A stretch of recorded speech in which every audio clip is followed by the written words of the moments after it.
Okay friends, तो पिछले lecture में हमने पीपीआई के बारे में काफ़ी सारी चीज़ें पढ़ ली थी। ये लेक्चर मैं अलग से नहीं बना रहा हूँ फ्रेंड्स, इसको उसी का ही नेक्स्ट पार्ट मान लीजिएगा। जो पार्ट 2 का पार्ट 1 हो चुका था और पार्ट 2 का पार्ट 2 ये है फ्रेंड्स। सॉरी है क्योंकि लेक्चर काफ़ी लेंदी हो रहा था, 1 घंटे का लेक्चर हो जाता, आपको भी दिक्कत होती, इसलिए मैंने बीच में ही इसको रोक दिया था। तो इस लेक्चर में फ्रेंड्स हम देखने जा रहे हैं कि ओपन सिस्टम पीपीआई क्या होता है और बाकी और भी गाइडलाइन पीपीआई से रिलेटेड। तो अब तक देखिए फ्रेंड्स, हमने क्या क्या देखा है वो अगर आपको मैं समराइज़ करना चाहूँ यहाँ पर, तो हमने देखा हुआ है कि पीपीआई जो है 3 तरीके के होते हैं, है ना। पीपीआई कितने तरीके होते हैं? 3। क्लोज सिस्टम पीपीआई, दूसरा जो है सेमी क्लोज पीपीआई और तीसरा है ओपन सिस्टम पीपीआई। तो क्लोज सिस्टम पीपीआई और सेमी सिस्टम पीपीआई जो होता है इसके भी 3 पार्ट होते हैं फ्रेंड्स। एक तो होता है जिसमें 10,000 रुपये आउटस्टैंडिंग हो सकती है, दूसरे में भी 10,000 हो सकती है, तीसरे में 1,00,000 रुपये आउटस्टैंडिंग हो सकती है। ये होता है आपका मिनिमम डिटेल पीपीआई। दूसरा वाला जो होता है फ्रेंड्स वो आपका होता है बैंक अकाउंट से लोडिंग वाला, और तीसरा होता है फुल केवाईसी वाला।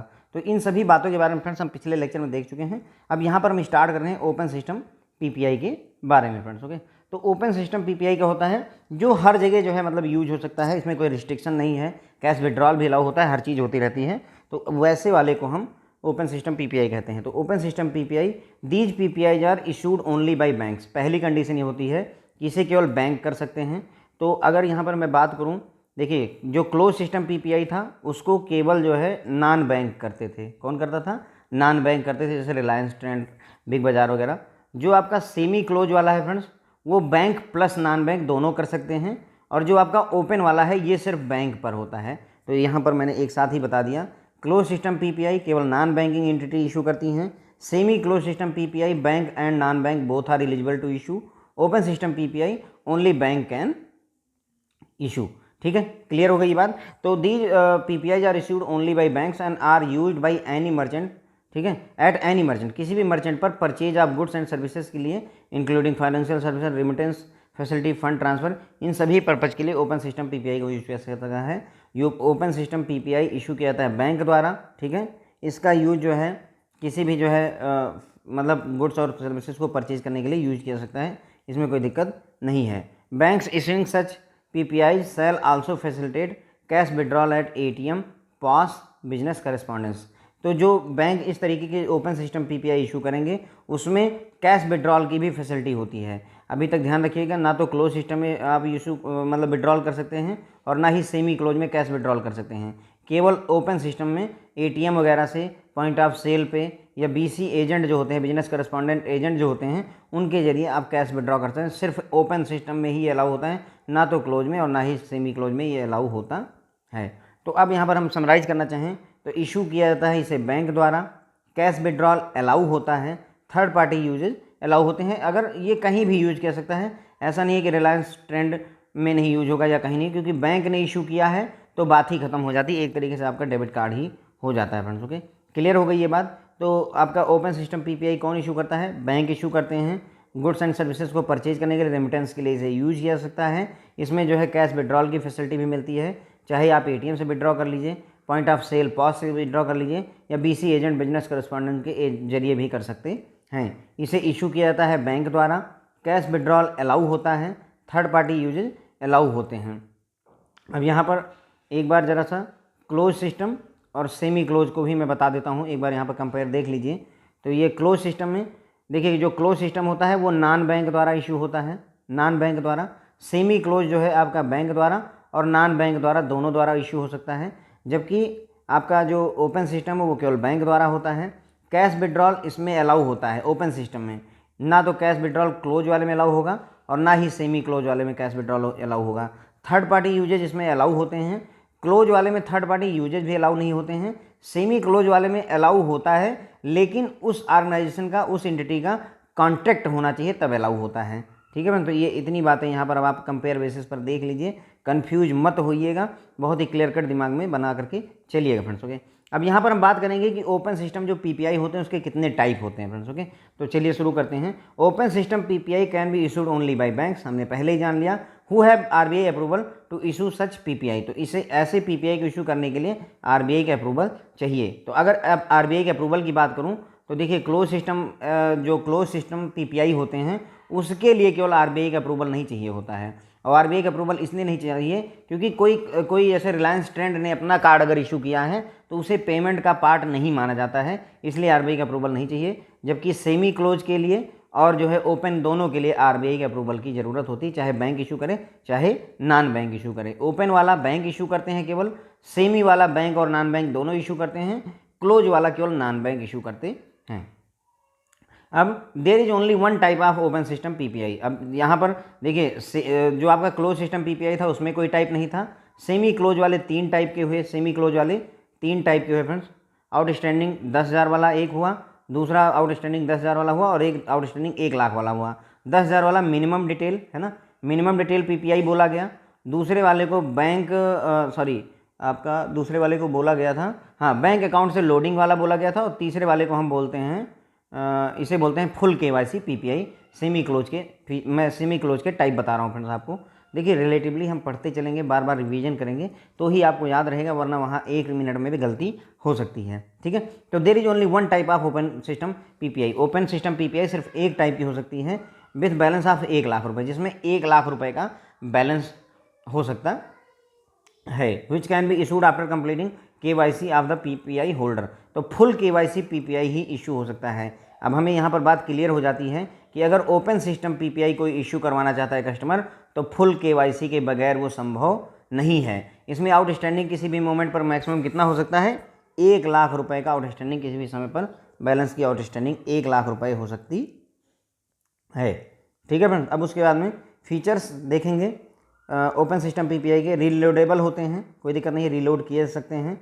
The amount of outstanding shall not exceed 1 lakh, किसी भी समय में 1 लाख रुपए से ज़्यादा नहीं हो सकता है। रीलोडेबल है।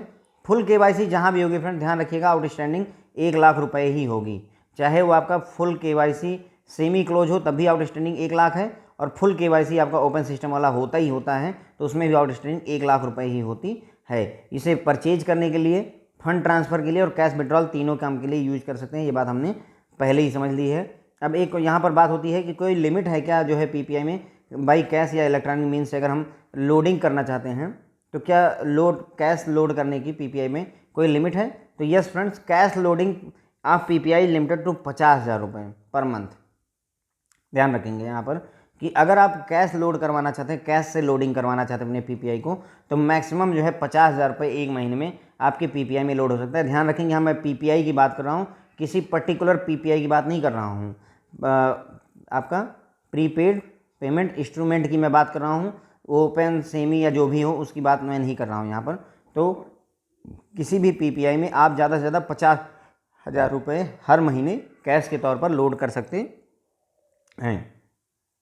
And the loading of PPI via electronic या online mean is subject to overall limit of the PPI. और अगर आप कैश से कर रहे हैं तो मैक्सिमम 50,000 लोड कर सकते हैं एक महीने में, और अगर आप इलेक्ट्रॉनिक मीन से या ऑनलाइन करना चाहते हैं तो जो ओवरऑल पीपीआई की लिमिट है, अगर मान लीजिए ओवरऑल लिमिट 1 लाख रुपए है तो 1 लाख रुपए तक कर सकते हैं, ये बात ध्यान रखेंगे यहाँ पर। तो features of open system PPI में हमने क्या देखा, रीलोडेबल होते हैं, मैक्सिमम आउटस्टैंडिंग मतलब किसी भी समय में ज़्यादा से ज़्यादा 1 लाख रुपए हो सकती है। इसे गुड्स और सर्विसेज को परचेज करने के लिए, फंड को ट्रांसफ़र करने के लिए, कैश को विड्रॉ करने के लिए यूज किया सकता है।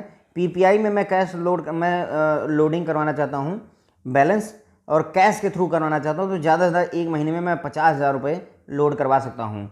मतलब मुझे पीपीआई में कैश लोड करना है, मतलब बैलेंस लोड करना है, लेकिन कैश ले गया हूँ, नकदी लेकर मैं ब्रांच में गया तो बैंक ज़्यादा से ज़्यादा एक महीने में 50,000 रुपये मेरे खाते में लोड करेगी। अगर मैं उसे इलेक्ट्रॉनिक मीडियम से अपने पीपीआई में बैलेंस लोड करना चाहता हूँ इलेक्ट्रॉनिक मीडियम से, तो जो ये पीपीआई की लिमिट है उसके हिसाब से ये डिसाइड होगा कि आप कितना लोड कर सकते हैं। लेकिन अगर आप नकदी लेकर के जाएँ तो ज़्यादा से ज़्यादा एक महीने में 50,000 रुपये लोड हो सकते हैं किसी भी पीपीआई में। अब अगर कहीं पर गाइडलाइन ही है कि एक महीने में ज़्यादा से ज़्यादा 10,000 रुपये ही लोड हो सकते हैं, तो ये वाली बात तो वैसे ही खत्म हो जाएगी। ध्यान रखिएगा, मैं यहाँ पर कह रहा हूँ जैसे मिनिमम डिटेल पीपीआई जो होता है उसमें महीने में कितना लोड कर सकते हैं, 10,000 रुपये तो लोड कर सकते हैं।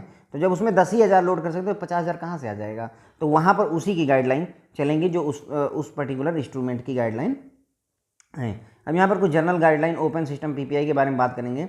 Amount outstanding shall not exceed 1 lakh रुपये, ये हमने पहले ही देख लिया कि ओपन सिस्टम पीपीआई में किसी भी मोमेंट पर जो आउटस्टैंडिंग है वो 1 लाख रुपये से ज़्यादा नहीं हो सकती है। इसके अलावा bank shell provide the facility of pre registered beneficiary.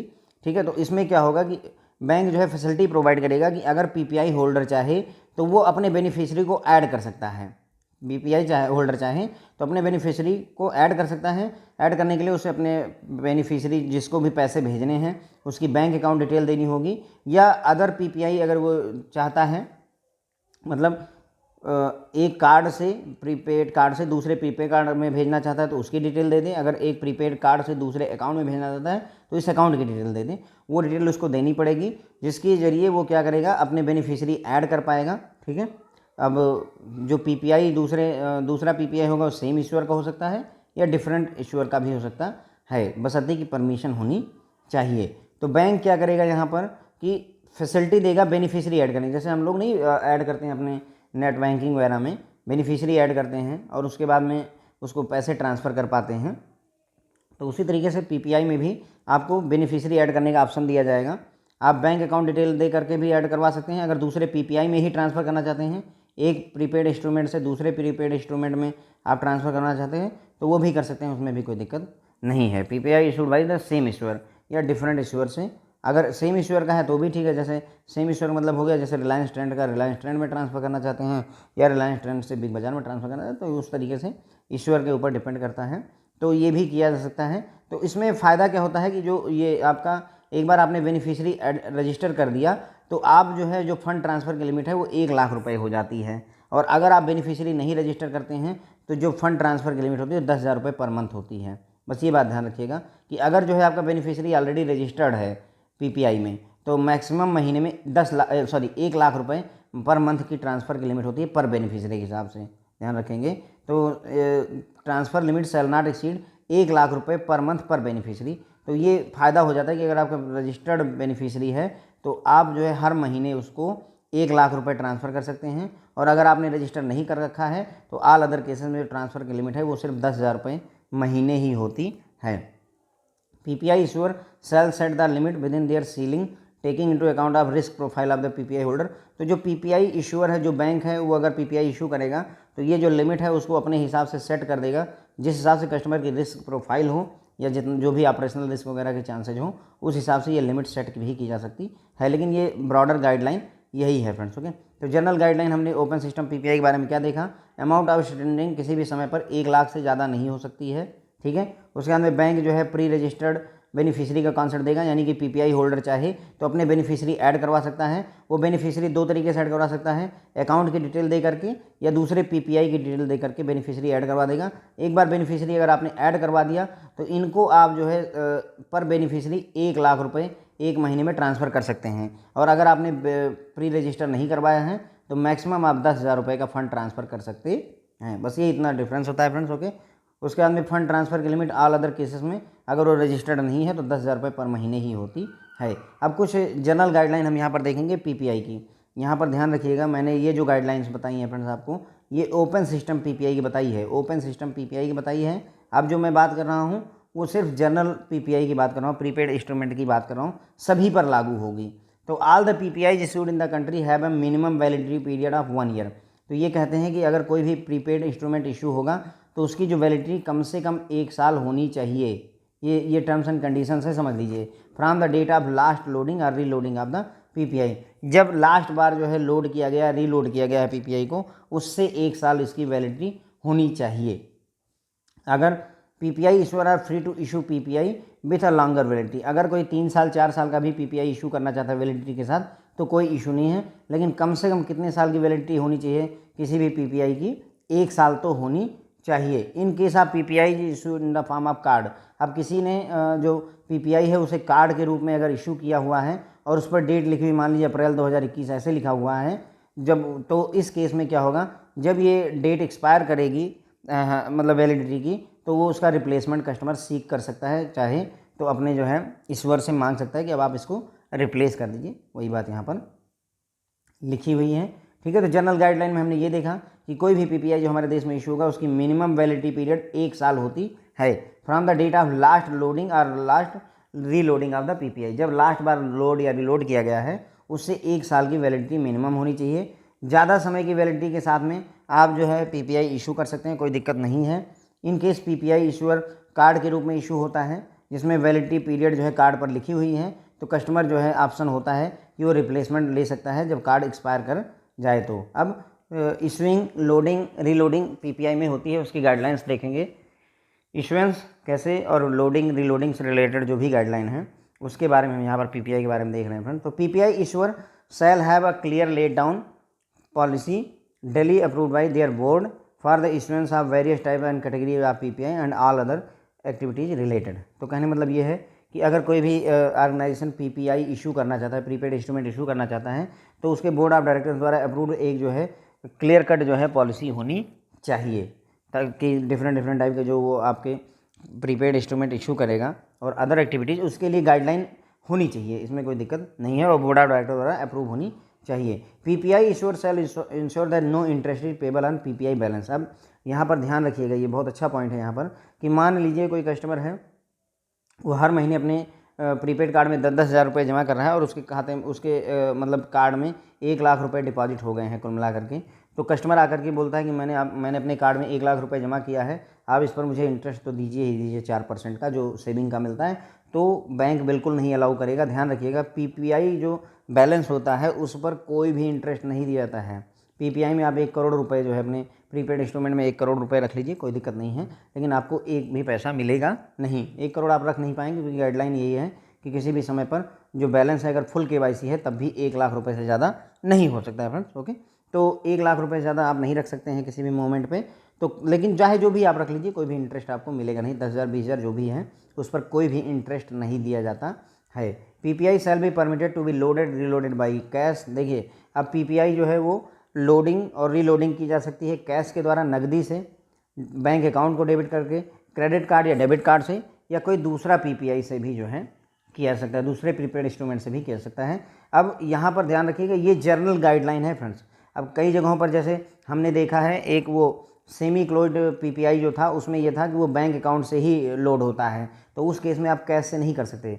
जो उनकी गाइडलाइन है वो तो उनकी रहेंगी ही रहेंगी। अगर कोई जनरल गाइडलाइन है तो वो सबके लिए लागू होती है, किसी एक के लिए नहीं लागू होती हैं।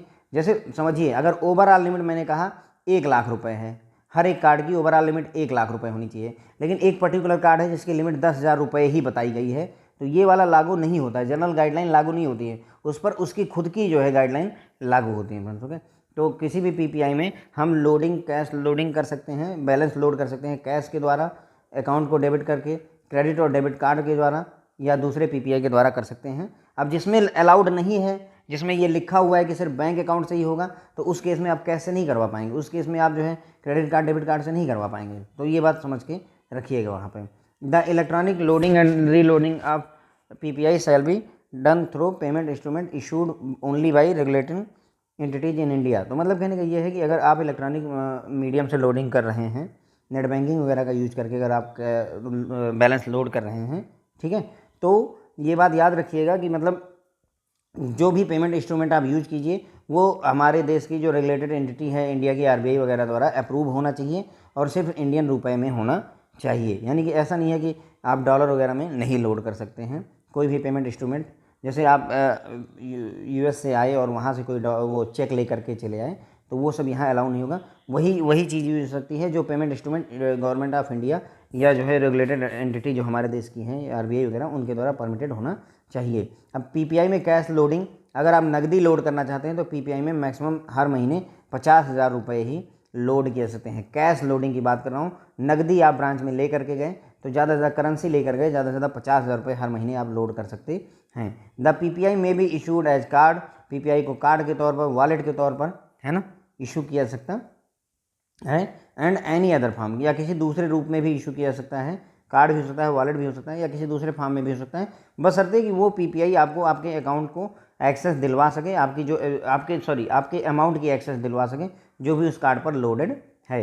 The bank shall be permitted to issue and reload PPI at their branches. तो बैंकों को चाहिए कि वो अपन जो अगर कस्टमर लोड या रीलोड करवाना चाहता है अपना पीपीआई, तो वो ब्रांचेज में भी हो जाए, एटीएम पे भी हो जाए, और बीसीज बिजनेस करस्पॉन्डेंट एजेंट के द्वारा भी हो जाना चाहिए। इतनी फैसिलिटी बैंकों को देनी चाहिए कि अगर किसी ने पीपीआई इशू करवा दिया है ना, उसे रीलोड करवाना चाहता है, तो वो ब्रांच में भी कर सकता है, एटीएम पर जा करके भी अपने खाते में, मतलब अपने कार्ड में पैसे लोड कर सके, और बीसी एजेंट के थ्रू भी जो है पैसे लोड करने के लिए एलिजिबल होना चाहिए। तो ये कुछ जनरल गाइडलाइंस थी फ्रेंड्स आपकी, जो पीपीआई के इशुएंस, लोडिंग, रीलोडिंग से रिलेटेड थी।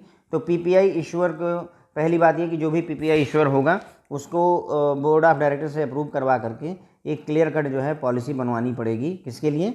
अपने पीपीआई कार्ड्स के लिए। उसके बाद में पीपीआई इशूअर शैल इंश्योर कि कोई भी इंटरेस्ट ना पे किया जाए पीपीआई बैलेंस पर। ये बात ध्यान रखने की है कि पीपीआई बैलेंस पर कोई भी इंटरेस्ट पे नहीं किया जाता है बैंक द्वारा। PPI shall be permitted to load, reload, है ना। तो पीपीआई को अगर आपको बैलेंस डलवाना है, लोड करवाना है, रीलोड करवाना है तो आप नकदी से भी कर सकते हैं, बैंक अकाउंट को डेबिट करके भी कर सकता है, क्रेडिट कार्ड से भी किया जा सकता है, डेबिट कार्ड से भी किया जा सकता है, या दूसरे पीपीआई से भी किया जा सकता है। इलेक्ट्रॉनिक मीडियम से अगर आप लोडिंग कर रहे हैं, इलेक्ट्रॉनिक लोडिंग, रीलोडिंग कर रहे हैं पीपीआई की, तो याद रखिएगा कि जो पेमेंट इंस्ट्रूमेंट हैं वो रेगुलेटेड एंटिटी ऑफ इंडिया द्वारा मतलब अथराइज होना चाहिए और सिर्फ इंडियन रुपए में होना चाहिए। अगर कैश अपने पीपीआई में आप कैश ले जा करके ब्रांच में लोड करवाना चाहते हो तो हर महीने ज़्यादा से ज़्यादा 50,000 रुपये ही कैश के रूप में आप लोड करवा सकते हैं। पीपीआई कार्ड के रूप में, वॉलेट के रूप में इशू किया सकता है या किसी और फॉर्म में भी इशू किया सकता है, ठीक है, बशर्ते कि वो जो भी अमाउंट है उसका एक्सेस आपको दिलवा पाए। बैंक जो है परमिट करेंगे अपने सभी कस्टमर्स को कि वो पीपीआई को अगर रीलोड करना चाहते हैं तो वो ब्रांचों में भी आकर के रीलोड करवा सकते हैं, एटीएम पे जा करके भी रीलोड करवा सकते हैं, और साथ ही साथ अपने बीसी एजेंट्स जो हमारे बैंकों के होते हैं अपॉइंटेड बाई बैंक, उनसे भी ये रीलोडिंग करवाई जा सके, कोई दिक्कत नहीं होनी चाहिए। अब यहाँ पर एक लास्ट टॉपिक पढ़ेंगे फ्रेंड्स कि अगर मान लीजिए प्रीपेड इंस्ट्रूमेंट को क्रॉस बॉर्डर आउटवर्ड ट्रांजैक्शन करनी है, मतलब हमें इस मतलब पीपीआई का यूज करके क्या हम विदेशों में पैसा भेज सकते हैं? समझिए ऐसे सीधे सीधे कि क्या हमें विदेशों में पैसे भेजने की परमिशन होती है, तो अगर होती है तो कौन से कार्ड में होती है, ये बातें हमें यहाँ पर समझनी है। तो फुल केवाईसी, सेमी क्लोज्ड या ओपन सिस्टम पीपीआई जो है यूज किया सकता है। फुल केवाईसी वाला सेमी क्लोज्ड और ओपन सिस्टम पीपीआई में हमने जाना ही है कि ये केवल फुल केवाईसी होता ही होता है ना। ओपन सिस्टम सिर्फ एक ही टाइप होता है, वो भी फुल केवाईसी होता है। तो जिसमें फुल केवाईसी हुई हो, चाहे वो सेमी क्लोज्ड वाला हो या ओपन सिस्टम का बिना फुल केवाईसी का इशू ही नहीं होता है। Issued by authorise dealer category 1 bank, अगर वो AD1 कैटेगरी बैंक से इशू हुआ है तो ये can be use to cross border outward transaction for permissible current account transaction under FEMA, foreign exchange management act, ठीक है। Purchase of goods and services के लिए इसे यूज किया जा सकता है। तो पहली बात ये कि क्रॉस बॉर्डर आउटवर्ड ट्रांजैक्शन के लिए कौन कौन से कार्ड एलिजिबल होते हैं? Open system PPI issue eligible होता है और full KYC semi closed PPI eligible होता है, ठीक है। ये क्रॉस बॉर्डर आउटवर्ड रेमिटेंस के लिए यूज किया सकते हैं, ट्रांजैक्शन के लिए यूज किया सकते हैं, बशर्ते कि वो ट्रांजैक्शन जो है फेमा एक्ट के तहत परमिसिबल होनी चाहिए, यानी करंट अकाउंट ट्रांजैक्शन होनी चाहिए। कुछ आपने सामान वगैरह या गुड्स या सर्विसेज परचेज की हैं तो उसके लिए यूज होना चाहिए। This facility shall be enabled only on explicit request of PPI holder. जब तक प्रीपेड कार्ड होल्डर जो है आपसे रिक्वेस्ट ना करे तब तक जो है आपको ये फैसिलिटी नहीं देनी है। जब वो आकर के रिक्वेस्ट करेगा कि हाँ मुझे विदेशों में कोई पेमेंट करनी है, उसी केस में आप उसको जो है ये फैसिलिटी देंगे कि हाँ ठीक है, अब आप जो है विदेशों में भी पैसा इससे ट्रांसफ़र कर सकते हैं। ट्रांजैक्शन की लिमिट देखते हैं फ्रेंड्स वहाँ पर, तो पर ट्रांजैक्शन लिमिट जो है 10,000 रुपये है और पूरे महीने की जो लिमिट है वो 50,000 रुपये से ज़्यादा नहीं हो सकती है।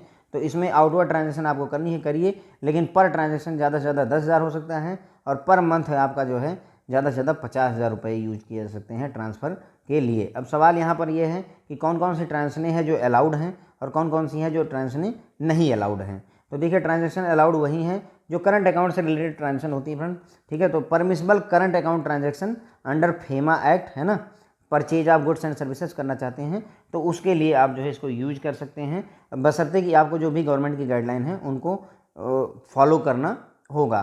ट्रांजैक्शन नॉट अलाउड, अब कौन सी ट्रांजैक्शन नहीं अलाउड हैं? तो जो LRS एक्टिव होता है फ्रेंड्स आपकी स्कीम, लिबरलाइज रेमिटेंस स्कीम होती है, जिसके तहत आप $2.5 लाख जो है भेज सकते हैं विदेशों में, उस स्कीम को यहाँ पर यूज नहीं किया सकता है। एनी क्रॉस बॉर्डर फंड और LRS scheme, any cross border fund transfer for making remittance under LRS allow नहीं होता है। ध्यान रखेंगे कि आपको LRS में अगर आप पीपीआई यूज करके जो है पैसा भेजना चाहते हैं, लिबरलाइज रेमिटेंस स्कीम, ये एक ऐसी स्कीम होती है जिसके तहत कोई भी भारतीय $2.5 लाख जो है साल भर में विदेशों में भेज सकता है, इन्वेस्टमेंट पर्पज़ से या किसी भी पर्पज़ से, ठीक है। लेकिन वो चीज़ पीपीआई के थ्रू नहीं की जा सकती है। दूसरा, ऑनलाइन मर्चेंट का जो अकाउंट है उसको प्री फंड अगर आप करना चाहते हैं, सर्विसेज लेने से पहले ही पैसा अगर देना चाहते हैं तो वो भी यहाँ पर अलाउ नहीं होता है, ठीक है। अब in case this facility is made available by issuing PPI in card form, तो अगर मान लीजिए कि आपको क्रॉस बॉर्डर ट्रांजैक्शन करनी ही है, मान लेते हैं कि आपको क्रॉस बॉर्डर ट्रांजैक्शन करनी है, तो पीपीआई जो होगा वो कार्ड फॉर्म में दिया जाएगा, और ये जो कार्ड होगा वो ईएमबी चिप और पिन वाला होना चाहिए, इसका कंप्लाइंट हो जाएगा। ईएमबी चिप और pin based pin compliant card ही आपको दिया जाएगा, तभी आप ये आउटवर्ड रेमिटेंस कर सकेंगे, विदेशों में पैसा भेज सकेंगे फ्रेंड्स। ओके, तो पीपीआई क्रॉस बॉर्डर ट्रांजैक्शन के लिए हमने समझ लिया दो कार्ड अलाउ होते हैं, ओपन सिस्टम पीपीआई और fully KYC semi closed PPI, दोनों यूज कर सकते हैं। ओपन सिस्टम पीपीआई जब तक फुल केवाईसी नहीं होगा फ्रेंड तब तक इशू नहीं होता, ध्यान रखेंगे एकदम इस बात को, एकदम मतलब जो है जैसे भी समझ लीजिए। ओपन सिस्टम पीपीआई आपका तभी इशू होगा जब आप फुल केवाईसी करेंगे, otherwise open system PPI can not be issued, क्योंकि इसे बैंक इशू करता है और बैंक बगैर केवाईसी के नहीं करेगा, ऐसे समझ लीजिए। तो ये दो कार्ड हैं जो आप यूज कर सकते हैं, ठीक है, क्रॉस बॉर्डर आउटवर्ड ट्रांजैक्शन के लिए। बेसिकली आप इसको जो है करंट अकाउंट ट्रांजैक्शन के पर्पज़ से यूज करते हैं फेमा के तहत, जैसे गुड्स या सर्विस परचेज करनी है, ठीक है। और ये जब पीपीआई होल्डर आपसे रिक्वेस्ट करेगा आकर के रिटर्न में देगा, तभी आप इस फैसिलिटी को इनेबल करते हैं। इसमें जो ट्रांजैक्शन लिमिट होती है फॉरेन मतलब आउटवर्ड ट्रांजैक्शन, मतलब हम अपने देश से विदेश में पैसा भेजेंगे तो पर ट्रांजैक्शन ज़्यादा से ज़्यादा 10,000 रुपये भेज सकते हैं, और एक महीने में ज़्यादा से ज़्यादा 50,000 रुपये भेजे जा सकते हैं इस कार्ड को यूज करके। ट्रांजैक्शन कौन सी अलाउड होती हैं, तो करंट अकाउंट ट्रांजैक्शन, जैसे कोई भी गुड्स और सर्विस परचेज किया है तो उसके लिए जो है आप यूज कर सकते हैं, वो भी फेमा एक्ट के तहत होनी चाहिए जो भी ट्रांजैक्शन आप कर रहे हैं। और कौन सी ट्रांजैक्शन नहीं अलाउड हैं, तो जो LRS स्कीम होती है, लिबरलाइज लिमिटेड स्कीम होती है, इसके तहत 2,50,000 रुपये हर साल जो है कोई भी व्यक्ति $2,50,000 भेजा जा सकता है विदेशों में, तो उस स्कीम में ये पैसा नहीं भेजा जा सकता है, मतलब हम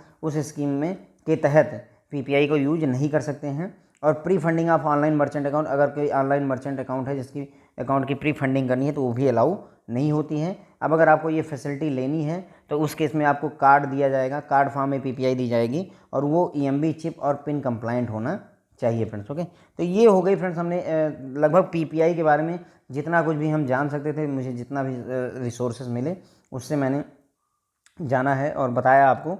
अब देखिए इसमें एक बात जो यहाँ पर रह जाती है, लिखना भूल गया हूँ मैं यहाँ पर बता दे रहा हूँ आपको।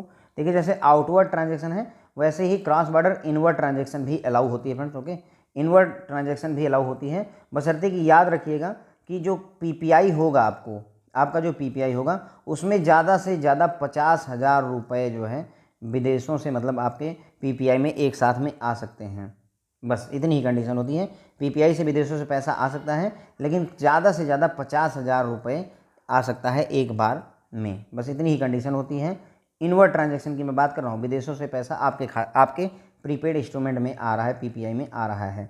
अब यहाँ पर एक क्वेश्चन है कि मान लीजिए किसी कस्टमर को 80,000 रुपये आने हैं विदेश से, ठीक है, 80,000 रुपये विदेश से आने हैं, और वो आपसे कहता है कि सर 80,000 रुपये आने हैं, ऐसा करिए कि 50,000 रुपये हमारे पीपीआई में डाल दीजिए और बाकी का 30,000 रुपये हमारे खाते में डाल दीजिए। तो ये बात ध्यान रखिएगा कि अगर 50,000 रुपये तक है तो वही पैसा पीपीआई में डायरेक्ट आएगा, स्प्लिटिंग अलाउ नहीं होती है। अगर 50,000 से एक भी रुपया ज़्यादा हुआ तो वो आपके पीपीआई में नहीं आ सकता है, वो सिर्फ आपके अकाउंट में ही आ सकता है। क्लियर हो गई? तो 80,000 रुपये उसके खाते में आने थे, तो उसने कहा कि 50,000 पीपीआई में ले लेते हैं और 30,000 रुपये अकाउंट में, तो ये पॉसिबल नहीं, स्प्लिटिंग इज नॉट पॉसिबल। अगर ये 80,000 की जगह सिर्फ 50,000 रुपये होता तो सीधे उसके अकाउंट में, सीधे उसके पीपीआई में आ जाता, लेकिन अब 50,000 से ज़्यादा हो जाएगा तो वो सीधे सीधे पूरा का पूरा पैसा अकाउंट में आता है फ्रेंड्स। ओके, तो ये बात थी जो मैं यहाँ पर लिखना भूल गया हूँ फ्रेंड्स।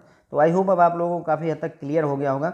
पीपीआई से 5 नंबर की केस हिस्ट्री पिछली बार आई थी, तो थोड़ा सा ध्यान से पढ़ के जाइएगा, खास करके वही वो आपका जो सेमी क्लोज्ड वाला था उसी से ही ज़्यादा पूछा गया था। उसमें उन्होंने पूछा कि कस्टमर आया है, उसका केवाईसी नहीं है, तो आप बताइए कि क्या आप उसको कौन सा कार्ड इशू कर सकते हैं, मैक्सिमम आउटस्टैंडिंग कितनी हो सकती है, क्या क्या डॉक्यूमेंट्स चाहिए, है ना। देखिए जैसे कोई कस्टमर आया और आपसे पूछा, उसने कहा कि मेरे पास केवाईसी के डॉक्यूमेंट्स नहीं हैं, तो आप उससे मिनिमम क्या क्या मांगेंगे। तो यही बात है कि उसके पास मोबाइल नंबर ओटीपी वेरीफाइड होना चाहिए, ठीक है। दूसरा उसका एक सेल्फ डिक्लेरेशन आप नेम देना चाहिए और यूनिक आइडेंटिफिकेशन नंबर देना चाहिए, है ना।